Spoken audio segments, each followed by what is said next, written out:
Hey, it's your boy AJ back with another freaking video, and today I'm here with a story time. I am here with another mental hospital series, story time. Now, and girl, I know it's been like 6 months to a year since I did one of these, but girl, I'm here now, okay? I'm here now to tell y'all about another story. Now, girl, if you have not seen the other previous stories, it's an emotional roller coaster, but I'm telling everything in order. Now, I know I've gained a lot of new subscribers, and y'all probably like, mental hospital, bitch, you're crazy. Yeah, I'm crazy, but look here, don't judge me. You gotta start from the rooter before you get to the tutor. So go watch the other story times to explain to you why I was there, how I got into the things of the things. It's not too many story times in this series. It's like, you know, 8 or 9. It's not, even if it's that many, I don't know how many it is, girl.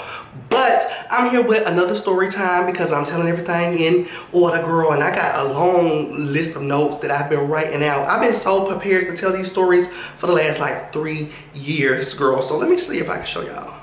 Baby, I got them ready, baby. All of them, I'm ready. But today I'm here with the continuation of the last story time. So let's roll the intro so we can get directly on into the mental hospital series. God help me.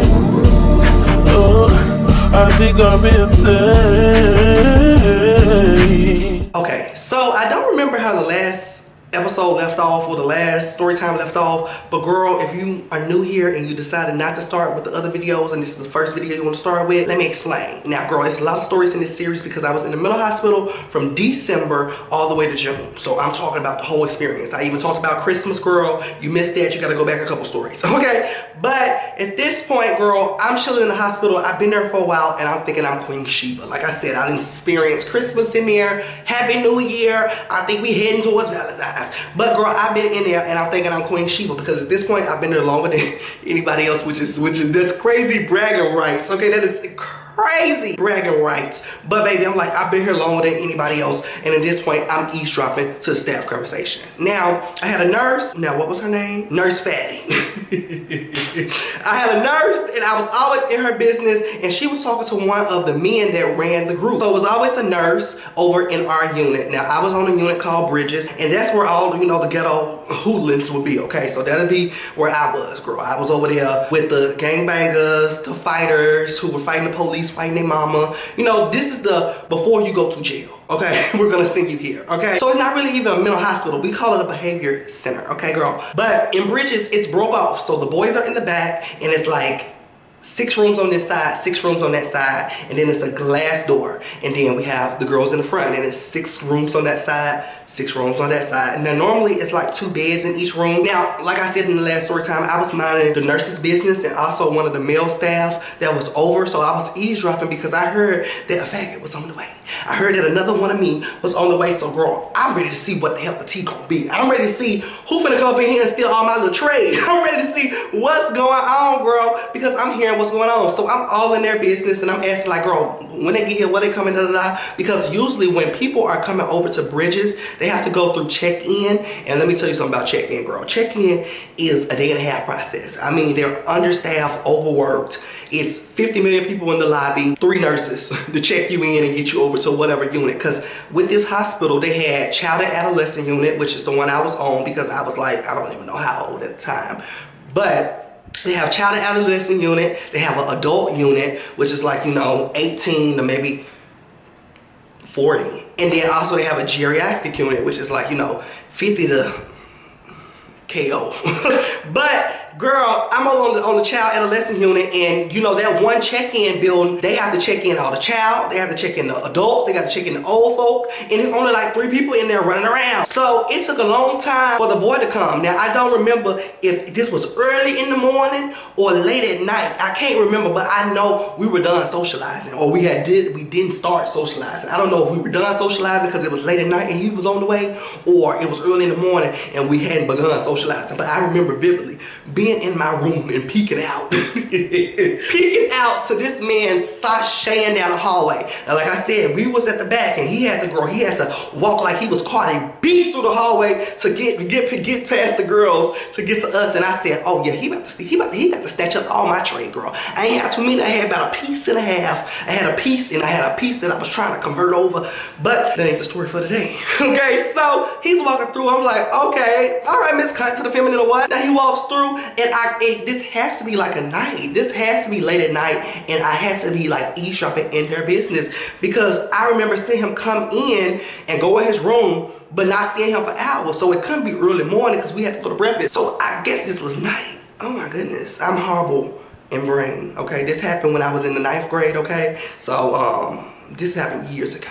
But he comes in, he goes to his room. I don't really even say anything to him. I'm just peeking out, staring out, not saying anything to him. I'm pretty sure he done seen my long neck peeking out of my door. But like I said, I'm not saying anything to him. Now, the next morning comes, girl, and we all line up for breakfast after we do, like, girl, they had them people on medication, on medication, on medication. I think I was on maybe a pill or two. Girl, them other girls was doped. Oh my God, they was taking medicine 12 minutes. I said, girl, how many pills you got, girl? But people is taking their medication, blood pressure, doing the morning vitamins, and now it's time to gather up to go to breakfast. Now, when we gather up and go to breakfast, girl, this ain't school. This is literally a behavior hospital. So it's not like we got an assigned seat or assigned place in the line. So this gay boy, you know, faggot to faggot, he comes and he stands beside me. Don't blow my spot up like that. Don't blow my spot up like that. Please don't blow my spot up like that. Now, of course, everybody knew that I was. But I didn't want to be Queen Sheba of the gays, so I'm like, get away. But he was actually kind of funny. You know, from his midget, he wasn't funny as me. But he was funny, so I entertained it. He was ended up talking to me while we were walking to the line. He asked me why I'm here. I don't know why I'm here. I'm here business. Why are you here, sir? Why the hell are you here? He asked me why I'm here, and we're just catching up and talking, you know, having a feminine, excellent moment. So we get to breakfast, I get my breakfast, and I wasn't expecting him to come and sit down beside me because I had already had my group of friends, you know, because like I said, I had been there for a while, and I had already had my group of people, so I had already, known where I was gonna sit down, and we had already, assigned our seats mentally. So he didn't know nothing about that. That was his first go around at the table with us. So I sat on down with my food or whatever, and I'm thinking the conversation gonna end and he gonna find him somewhere else to sit down. This man sat down beside me. Now, who am I to tell him to move in the mental hospital? So he sits there, and my girls, my normal, it was a couple of straight boys, allegedly, that I would talk to, but I still gonna call them my girls because we would get down with a good old key. But we were talking or whatever, and they kind of looking at him like, who the hell is he? And I have to introduce, hey, this is Tavis. Tavis, me, straight number 1, straight number 2, and straight number 3. All right, so we do the introduction, everybody is talking, and it's a nice kiki for our little 20-minute, 30-minute breakfast. Now it's time to gather and go back to the room. Now, as we're going back to the room and we're walking through the hallways, he's still talking. Now I said, oh, this nigga Tiffany had it. She just don't shut up. He's still talking, and in the midst of talking, he asked me, do I have booty pads on? Now, just knows that I swear for God. I swear for God, y'all. This man asked me, do I have booty pads on? Now, at the time, I didn't know what the hell booty pads were. So I said, what? This ain't no BBL. Like the floor Millie said, girl, what are you talking about? He said, you have on booty pads. He asked again. I said, well, you saying it twice ain't gonna ring a bell for me magically. Like, what are you talking about? What's that? So he ends up explaining to me what booty pads are. And I said, girl, no, I don't have a detachable BBL. This is all my booty. Now at this point, like I said, this is the first day of meeting, and I'm getting creeped out. I'm getting weirded out, okay? Because what you looking back there for? And then for you to ask about it, it's crazy. Like, you got a big nasty set of balls on you, baby. I was weirded out, but as time went on and more chaos grew and stuff got distraction, I forgot about it, so we end up talking some more. So we're talking for a couple days, and he's in there, we're meeting and greeting. Now at this point, I've been able to distance myself and talk to him when I want to. I'm not gonna be your everyday buddy, your every hour buddy, your every minute buddy. It's not giving that, because at this point, he had asked to room with me, and like I told you, I was Queen Sheba, I was room alone. So I had a big old handicap room to the front, and girl, it was fabulous. Oh my goodness, girl, you could tell me now, you could tell me I wasn't in no damn suite, okay, bitch? But he even asked to come in my room, and I was like, no, it's not giving that. Please don't mention it to the staff. It's not giving that. So I had already, start developing boundaries. Now, girl, a couple days go by, like I say, we're talking, and we're in the front room, directly across from my room. There was a little, I don't want to say an arcade room, because there wasn't no games in there to play. It was a TV surrounded in plastic, making sure nobody would throw nothing out and break the TV in a tantrum. And it was couches, and what else was in the damn room? That's about it. That's the room that we used to do group therapy in. If you have seen any of the stories that I talked about before, we would all gather on the couch and sit in there and talk to the group therapist about our business. And I used to sit there and collect tea like I was doing a motherfucking reunion. Okay, I was okay, baby.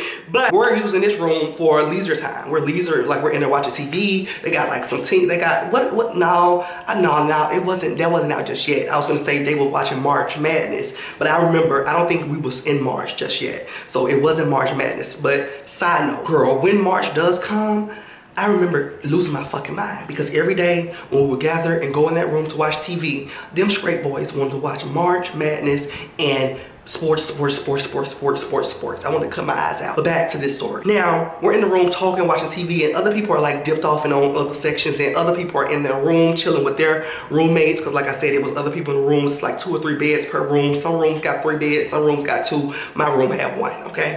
But girl, people are in their room chatting it up. Some people are in the main room chatting it up, but the main room isn't too filled. It ain't booked out, where me and Tavis are sitting on this couch chatting it up. So we're chatting it up or whatever. Like I said, it's been a couple days. He made a weird remark. I clocked him. I stopped it. And you know, it's been cool or whatever. Now, as we're talking, girl, we're sipping and eating our snacks, goldfish and like cranberry juice. Now, you could have thought somebody spiked this nigga cranberry juice because he had the gag of all gags for me. We're sitting here talking, and randomly, I don't even remember how, it was just an epic transition. It was just nasty and ruthless. A transition into him asking me for dick. Now, the bottom of me almost threw up. Like I said, girl, this was part of my bottom era. This is my bottom era. I was looking for a little piece in there. Not really. I was just looking for a piece to look at. I wasn't trying to put that piece in me, girl, because they ain't got no piece of protection up in that hospital, okay? But, you know, I want a piece. Don't nobody get a piece of me. I want a piece. So when he asked me that, I'm thinking like, what is going on? Like, what type of verse bullcrap is going on? The other day you asked me, do I got a booty pads? I tell you, no, it's all natural. And now today you asking me for a little piece of dick. Like, first of all, I got more than a little piece. I got this. I'm sorry. If you come up over here looking for a little piece of dick, I'm gonna disappoint you. Because I got plenty more than a little piece. I got plenty more than a little piece. So he asked me for Cocker Spaniel. And I'm totally gagged because I've never talked a day in my life. I ain't even had myself licked on other than, you know, the backside. So I'm like, no, it's not giving it. At this point, I'm weirded out and I go to my room immediately. Now, I ain't no snitch, but I'm done talking to that bitch. So I decided not to talk to him anymore, and things get kind of awkward and weird because, you know, at this point it's like 4 days in and people are seeing us together, but not too much. But at this point, we're not talking at all. So, girl, the staff want to know, you know, is everything okay with you and Tavis? Is everything all right with you and Tavis? Bitch, everything is magnificent now. It's amazing. Now, I wish you would have asked a couple days ago. I wish you would have asked when he asked me did I have on booty pads. I wish you would have asked me when I was sitting over there and he was begging me for some Cocker Spaniel. But today, everything's magnificent. Okay, he ain't talking to me. I'm not talking to him. We're done. It's amazing.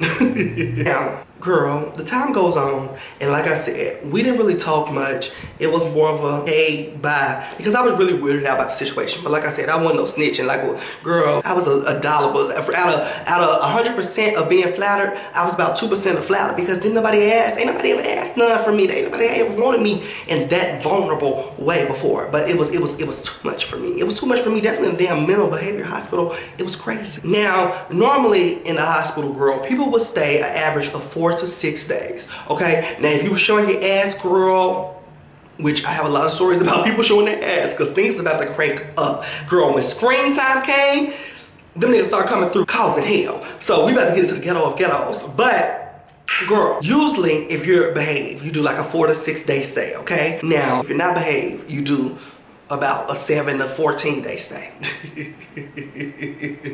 So I was in there for the longest time because y'all know my mother was refusing to pick me up. If you don't understand what's going on, like I said, I'm not going to be sitting here breaking down everything and catching everybody up because it's a lot of stories that I want y'all to go watch and get caught up because I'm telling everything in a chronological order. But if you watch the previous stories, you would know I'm in there because my mother is refusing to come pick me up. So I'm in there just blinking, girl. I'm seeing people come and fucking go, girl. Come and go, come back again and go again. I'm seeing every damn thing. So he was normally behaved. He was behaved. He didn't really get into the arguments. I don't think he said anything. I think he might have had a little, you know, a little jazzy gay moment with a staff member, but it wasn't nothing crazy where they had to go, you know, sticking with a Benadryl shot and put it in his ass and knock his ass out. They didn't have to call no cold yellow. So he went on home eventually, but like I said, the time that he spent, like the extra maybe 3 or 4 days that he spent in there, when I was around them, I didn't really say nothing but hi and bye, good morning. And the only reason I started saying hi and bye is because like the staff members started asking, was it an issue? And girl, like I said, it wasn't no pressure. So I started, you know, speaking. So they'll see, I'm speaking. But I was goofing and gagged at him asking for a little cock spaniel. But I hope you guys enjoyed this story time. Like I said, the mess of mess is coming, girl. The next story time I'm talking about me beefing. I'm talking about my beef, girl. I had to argue with this man down. It went down. Okay, it went down. I can't wait to tell y'all about it. So make sure you guys get ready for the next mental hospital series. Cause girl, we getting the train on the road. Now go watch the other series and go catch up on the other videos. Cause I know it's gonna be like a week or two before I come back with another mental hospital series. So I gave you plenty of time to go catch up on the other story times to tell me, hey Jalen, I'm ready. Tell me when you're ready for the next story, baby. Until then, leave a big old thumbs up. Go join my membership if you want exclusive videos or all story times and tea videos before anybody else, girl. But I love y'all and I'll definitely see y'all in a different video.